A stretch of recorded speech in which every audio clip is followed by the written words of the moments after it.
Welcome to the Books Bible Study. We are continuing with Exodus chapter 32. Before we get into this chapter, remember that Moses was on Mount Sinai for 40 days and 40 nights as God was giving him all of the commandments for the people, the tabernacle, the priestly garments, all of that, right? So that's where he was. Verse 1 says, Now when the people saw that Moses delayed coming down from the mountain, the people gathered together to Aaron and said to him, Come, let us make gods that shall go before us. For as for this Moses, the man who brought us up out of the land of Egypt, we do not know what has become of him. So how quickly they can turn from where they just were delivered from, right? Verse 2. And Aaron said to them, Break off the golden earrings which are in the ears of your wives, your sons, and your daughters, and bring them to me. Apparently Aaron couldn't take it. Verse 3. So all the people broke off the golden earrings which were in their ears and brought them to Aaron. Verse 4. And he received the gold from their hand, and he fashioned it with an engraving tool and made a molded calf. Then they said, This is your God, O Israel, that brought you out of the land of Egypt. Verse 5. So when Aaron saw it, he built an altar before it. And Aaron made a proclamation and said, Tomorrow is a feast to the Lord. Verse 6. Then they rose early on the next day, offered burnt offerings, and brought peace offerings. And the people sat down to eat and drink and rose up to play. So the very thing that God had commanded them not to do is exactly what they did while Moses was up getting the commandments. Verse 7 says, And the Lord said to Moses, Go, get down, for your people whom you have brought out of the land of Egypt have corrupted themselves. So this is why we must have leaders that follow God, and also recognize when we have leaders that stop following God, right? Verse 8 says, They have turned aside quickly out of the way which I commanded them. They have made themselves a molded calf and worshipped it and sacrificed to it and said, This is your God, O Israel, that brought you out of the land of Egypt. Verse 9, And the Lord said to Moses, I have seen this people, and indeed it is a stiff-necked people. Verse 10, Now therefore let me alone, that my wrath may burn hot against them, and I may consume them, and I will make of you a great nation. So do you see how angry God is and why he wants to destroy his people, right? Because you cannot create or serve other gods. You cannot have any other God before him. The only reason they even know about the other gods is because they were in Egypt, right? Egypt will expose you to things that you have no business entertaining, that you have no business having any knowledge of, right? And it reminds you of the tree of knowledge of good and evil, because if you don't know evil, you're not tempted to do it, right? Verse 11 says, Then Moses pleaded with the Lord his God and said, Lord, why does your wrath burn hot against your people whom you have brought out of the land of Egypt with great power and with a mighty hand? So now Moses is having to intercede for these people and remind God that these are his people, not Moses' people, but they're Moses' people as well, but they are God's chosen people that he has promised that he would give them the land flowing with milk and honey, right? Verse 12 says, this is Moses speaking, Why should the Egyptians speak and say, He brought them out to harm them, to kill them in the mountains, and to consume them from the face of the earth?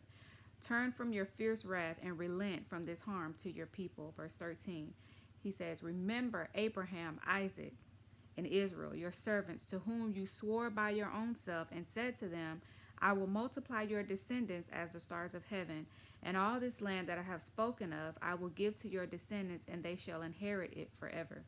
Verse 14, So the Lord relented from the harm which he said he would do to his people. Verse 15, And Moses turned and went down from the mountain, and the 2 tablets of the testimony were in his hands. The tablets were written on both sides, on the one side and on the other they were written. Verse 16, Now the tablets were the work of God, and the writing was the writing of God engraved on the tablets. Verse 17, And when Joshua heard the noise of the people as they shouted, he said to Moses, There's a noise of war in the camp. Verse 18, But he said, It is not the noise of the shout of victory, nor the noise of the cry of defeat, but the sound of singing I hear. Verse 19. So it was, as soon as he came near the camp, that he saw the calf and the dancing. So Moses' anger became hot, and he cast the tablets out of his hands and broke them at the foot of the mountain. Verse 20. Then he took the calf which they had made, burned it in the fire, and ground it to powder, and he scattered it on the water and made the children of Israel drink it. Verse 21. And Moses said to Aaron, what did this people do to you that you have brought so great a sin upon them? Verse 22. So Aaron said, do not let the anger of my Lord become hot. You know the people, that they are set on evil. These are God's chosen people now. Verse 23 says, for they said to me, make us gods that shall go before us. As for this Moses, the man who brought us out of the land of Egypt, we do not know what has become of him.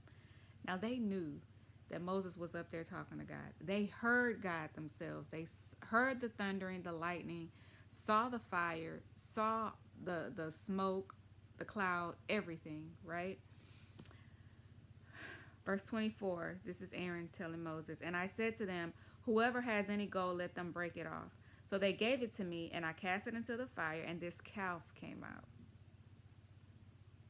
Verse 25, now when Moses saw that the people were unrestrained, for Aaron had not restrained them, to their shame among their enemies. Verse 26, then Moses stood in the entrance of the camp and said, whoever is on the Lord's side, come to me.